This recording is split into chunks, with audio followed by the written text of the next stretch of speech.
Internet. It's been a minute. I've been focusing on my podcast mostly. I hope you guys have been checking those out. I try to get as much content as possible when I have other guests. Try to censor myself to around an hour, hour and a half when it's just me, because I know that can be a lot. But again, my lines are open. My email, my Twitter, Facebook, whatever it is. Let me know if I can do better. If there's something else you want me to touch on, or yeah, where we can go from that. This one is a news series that I'm going to do on here, and it's going to center around the military. I won't say putting it off, but I've been saying I was going to do this for a while, never got around to it, so here we are. Veterans Day was yesterday, and I kind of figured now's the time to start. I don't want it to just be about me, so I'm going to start from, I guess, the full breadth of my military experience and try to make it not just about me, but how it can be applied to anybody else who might be thinking about getting into the military. Or I invite comments from people who serve, tell me what they think, if I'm off base, if I nailed it on the head, what I'm missing, whatever it may be. So for this first video, I think I'm going to touch on the subject of Black people in military service as it relates in current times. There's a lot with the social climate that's going on. There's people who feel that Black people should be in no way part of a military or police force, a political system, because this country's not for us and is against us, yada, yada, yada, yada. And at face value, I totally identify and agree with the sentiment that, we've never been valued for us, just for the commodity that we're seen as, whether or not it's our physical labor, whether or not it's the arts that we bring, hip hop, or whatever it may be. And yes, if it's our blood to be shed on a battlefield. But at the same time, it's like, if you're going to have that attitude, then what are you going to do in this country, and why are you in this country? Now, be clear, I'm not saying if you don't like it here and leave. That's their argument, okay? What I'm saying to you is that if you're going to stay here, you have to make a way for yourself. And there is no scarier proposition to me. The thing that would actually make me probably get up and leave is if tomorrow the military started prohibiting Black people from serving. Because while the military is not some oasis, there's plenty of racism, which we'll talk about in the next couple of videos. I don't want an armed force out there with nobody who looks like and identifies with me. And even our bestest of best allies that are Caucasian or otherwise, it's still a third person. It's still a detachment, because it's not their struggle. So whether that's police or whatever, and don't get me wrong, there are plenty of terrible, terrible Black police out there. All right. In fact, they're oftentimes the worst ones. But that doesn't mean that Black people should not and don't absolutely need to be policed. And same thing with the military. If there was ever a time where the military is used against citizens, and it's happened, okay, like the National Guard and perhaps if it got worse, active duty troops, I need to know that somebody who looks like me, who has a mother and father that look like mine, are in there making a decision on whether or not to pull a trigger, whether or not to point a gun at me. So that's as far as I'm gonna go with that. If you don't think we should be in the military, I guess this is not for you. But for those of you who are still entertaining the military and don't know what that really means as far as lifestyle or what to get out of it and stuff like that, that's kind of where I wanted to point this video. So I get a lot, mostly when I was active duty still, but I still get the question from people who have kids who are graduating high school, or people who are otherwise professionals, but they're not satisfied with their current field, or want to be able to go back to school, get professional training that the military can offer to further advance their career, whatever it may be. And they ask me, what do I think about the military? I guess this is an open-ended question, so that conversation goes on for a while. But the main question is, which branch should they choose? And my question is always the same. Choose the branch that offers you the career path that you want. And when I say offers, I mean guarantees. Because for the most part, with the exception of very few specialties, every branch of the military has a capacity for the professional field that you're looking for. It's just that there are certain branches that are able to guarantee you that slot once you enlist or decide to enter an officer candidate program. And other ones, you have to compete for that slot. There are certain requirements, like if you're going to enlist, you need to take the ASVAB, Armed Services Vocational Aptitude Battery, I believe is what that stands for. I took it years ago. And you have to get a minimum score to qualify for certain jobs. And in the officer component, they rack and stack you based on your performance in various categories, and you get a dream sheet. and needs of the military come first. So they try to put you in your best your top one. But if there's people who are more competitive, or there's just not that many slots because the military has that job filled, they'll bump you down, bump you down, bump you down, and then sometimes you get a job that was nowhere on your dream sheet, like me. But you joined the military, not the fighter pilot force or the airborne ranger force or whatever job it is you want to do. All right. So you want to pick the job that can best guarantee. I mean, the service that can best guarantee the job you want. Most of the time, that is the Army, and that's without me even knowing what job you want. That's the Army, and the reason being is that the Army is by far the largest branch, meaning they have the most bases, they have the most positions, and that with the most fields and everything like that.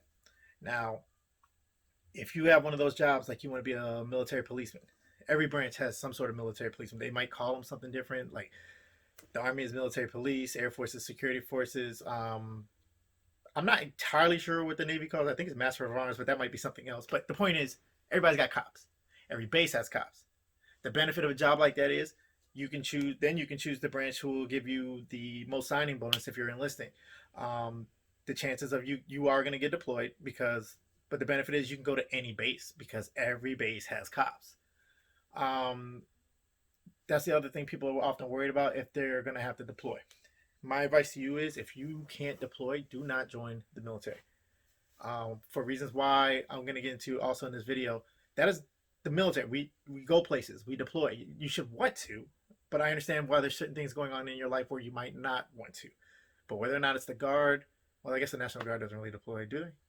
I don't think they deploy outside of the country, but who knows? If there was a big enough war, they would. But the reserves, you get called up. There are people who join the military, the reserves, call themselves weekend warriors, and then be genuinely upset when they get called up. What did you think this was? But beyond that, you can get deployed. It's not necessarily to a war zone. It's just that if you have one of those jobs that's quickly mobilized, yeah, you're going to go somewhere. And then they're going to send you to go do the mission that you're trained for. So if your mission is specific, like if you're an infantryman, you're probably going to get deployed to the war zone. If you are like finances, you'll go to wherever there's a base, probably not a forward operating base, meaning one that's constantly getting shot at, but you're going to go to places where we have an established presence. So that's how you can kind of map out how deployable you are and where you might go. It's based on your job, which again, choose the service that can offer you the job you want. All right. As far as culture in the military, and when I'm talking about not black, white, I'm just talking about the overall feeling, like you feel like you're in the military. The two biggest branches are the Marine Corps and the Army.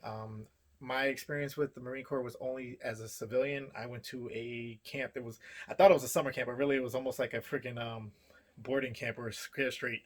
But it was at a private school that is like a military academy down in Texas called Marine Military Academy. And I spent the summer being treated like a basic trainee as a teenager. But believe it or not, it made me want to go into the military more. And I had the utmost respect for Marines after that. And I bought into Kool-Aid. I was a teenager that they're the bravest killers and all this other shit. They're not, but there are plenty of great Marines out there. So you absolutely will feel like a Marine. I don't care what your job is. If you're finance, you're a Marine first. In the Army, you're in the Army. You might be finance troop this. You might not be ready to go put warheads on foreheads, but it's known that you're a soldier. You know what I mean? In the Air Force, yes, you're a professional, you're an airman or whatever, but at the same time, just walking around, like, I'll put it like this. When the Marine Corps song comes on, they are screaming at the top of their lungs. When the Army's music comes on, they're hooting and hollering. When the Air Force, it's almost a chore to sing the Air Force hymn. Some people get into it. You can guess who they are and what they look like. But I was proud to be in the Air Force, don't get me wrong, but it was just like out of the three, it was just a noticeable culture difference. The Navy, I would say, is somewhere in between all those, just for the simple fact that being on a boat, you're either gonna love it or hate it, and of course, you got a bunch of fucking Marines right there too. But yeah, choose the job. If you're looking to feel like an esprit de corps or whatever, I would lean towards the Army or the Marine Corps, and possibly the Navy and the military. I mean, the Air Force. And I hear the Coasties, people clown the Coast Guard, but the Coast Guard, there's some high speed motherfuckers. Like, they're the ones doing a mission all the time, every day. You know, drug interdiction, all this stuff. They get to shoot cool guns, be on boats and stuff like that. Cool postings. I mean, I'm thinking of Miami, but I'm sure they're all over the entire coast. So they're not to be fucked with or overlooked. I just don't know too much about them. But we all get paid the same, so there's no, you know, if I come here, I'll get paid more. The Army tends to promote faster because there's more people, so there's more jobs, more chances for advancement. The Air Force is the smallest branch, so promotions can there can be a bottleneck there. So that's something to think about too, because you get paid based on your rank and time in service. Um, as far as deployment quality, the running joke is that the Air Force deploys in style. We go with 10, and I never got to leave. I went up to North Dakota, so this is just me hearing about it. But I've heard it from people in the Air Force, Army, everybody else. Everybody gets mad at the Air Force because whenever they're over somewhere in some hellhole, the sandbox, the Air Force's piece of that hellhole is that much better. They got better tents, they got air conditioning, they got better internet connection and amenities, they get better food, all this other stuff. Um, on the one hand, I can see why that might be by design because you want your killers restless and everything. But on the other hand, it's like because it's just how the Air Force literally rolls. We're bougie. It is what it is. There's no way around it. I'm not saying that there aren't some high speed dudes in the Air Force. I thought of myself as one of them. I was by no means a pararescue man or PJ. That's Air Force Special Forces, but I was not your average airman either. I can fight, I can shoot, and I'm willing to. I was in very good shape. Not now, but at the time. So I wasn't your average airman. Um, yeah. So that's pretty much join the branch. I'm probably rambling and repeating myself. Join the branch that has the job. Look at it as deployment as a not as a gift, but as a perk, not as a chore. And you're gonna get deployment pay and all this other stuff. But that's why you need to join the military. Too many people join the military, don't want to deploy, so then they think they're gonna go get married to somebody and get a same base, or they're gonna just keep popping out babies every time it's their turn to go deploy. Don't do that. Not only is it gonna hamstring your career, but the people in your unit are gonna hate you. Um, it is what it is. Now, I get some of you are not necessarily. I mean, there are some of you who are super patriotic. I'm not really going to get into whether or not you should be or shouldn't. I remember the days that I was, and that I miss those days because context is a bitch. But regardless of if you feel like you're Captain America, you need to go fight for this country, defend this country, whatever it may be, or if this is just a stepping stone, if you can't go to college otherwise, or whatever it may be, there's nothing wrong with that. Okay, people join the military for plenty of reasons, but what you need to understand is this is not a job. Okay, it's a profession of arms. There's a difference. You are never ever off the clock. Okay, so everything you do has some implication at your job. All right, the military has its own set of laws called the Uniform Code of Military Justice, which basically have every civilian law but to a higher standard, meaning, or excuse me, a lower standard that the prosecution has to meet, meaning that you could theoretically beat this charge in the civilian world, but because you're in the military and they expect better out of you, you're convicted. There are charges that have no uh, analog to civilian charges, like conduct unbecoming of a military officer, which is subjective. They can just decide that you were acting like an asshole, and guess what? Now you're guilty of a charge. Courts martial have something like a 98% um, conviction rate, so that's something to keep in mind. And then, but beyond the discipline or the punishment aspect of it, you need to understand that somebody's always looking at you as a service member. You are always on parade. That's a quote from General George Patton from World War II. Yeah, World War II. So, and also keep in mind that just because you might be a finance troop, you might be a supply troop, whatever it may be, the enemy doesn't care what your job is. In fact, they hope you're not our infantry, our SEALs, our special forces, because they're hard to kill. So don't half-ass it when you join here. You don't have to be super gung ho Captain America, but do your job to the best of your ability. Stand out and shine. It's only going to help you to get promoted and everything, and move forward and get the skills that you want. And if you are looking at it for a career, great. That's what I was doing. I wanted to. I knew from an early age I wanted to be in the military until I retired from working. Just to give you some background, my experience with the military, like I said, I went to that little camp when I was, I want to say 12 or 13. I was still a Boy Scout at the time. I joined what's called the Civil Air Patrol, which is the civilian auxiliary of the Air Force, which is more so, it's kind of like JROT, but you don't have to be in high school, and you can do search and rescue training for search and rescue missions and stuff like that, volunteer work. I did JROT all in high school, did pretty well there. I got an ROTC scholarship for the Army to go to Tuskegee University, where I ultimately graduated from. But I switched over to Air Force ROTC because I wanted to fly a fighter jet. Plot twist: I didn't get to fly a fighter jet. More on that when I get into my specific story. But to say that I knew I wanted to be in the military from jump, and one of the main reasons, other than the movie Top Gun and just like the camaraderie and everything, I knew I did not want to be in classic quote unquote corporate America where you know it's a bunch of office politics and conniving people trying to bang through a glass ceiling. I didn't want any parts of that. I wanted my work to be accepted for the merit of my work, to be around people who were like-minded and of the same mission. I was a little naive that there is a lot of that in the military, but there's still, especially in the Air Force, the office politics of it, which I deluded myself to. And part of that was young naivete, and life gives you the exam before it teaches you the lesson. All right. So that's why experience is so valuable. But also because my initial exposure to the military were all combat arms oriented people. Like I said, all those Marines had fought in Vietnam, the ones who were yelling at me all summer. When I was in ROTC, the predominance of my instructors were former infantrymen, like,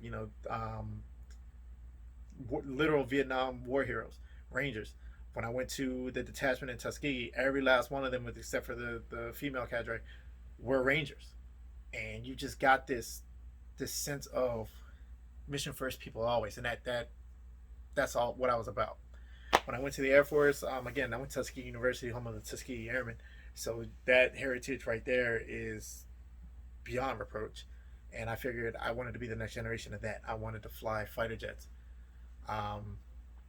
So I was gung ho, and still am. Like I look back, I wish I was still in the military, not just because of the whole I can't stand civilian life and being poor and everything, but it's literally all I ever wanted to do. But I understand everybody who joins the military is not like that. So just keep in mind, you need to set your goals and excel, regardless of if you're going to get out before you re-up or if you're going to re-up. You want to put yourself in the best position to be promotable or to have a dope resume and skill set when you enter the civilian workforce. But the main thing is, if you're worried about deploying, don't join the military. And if you're worried about going to somewhere to go get killed, if you looked at when we first got to Iraq, like there was that Jessica Lynch story where that convoy got lost and they captured that white girl and they had to go save her. Those weren't infantrymen. Those are the motor pool people. Those are security forces, cops. People whose other jobs are just to service vehicles and fill them up with gas and everything. Like I said, the enemy does not care what you do in the military. You are an American, so it is what it is. I hope this was informative. I will try and add in anything else that pops into my mind as further edits and everything go. But again, if you have any questions, this is all ongoing. I would like to address them later. Hit me up at Dependence Mightier on Twitter, askapps@gmail.com, or right here in the comments. Till next time.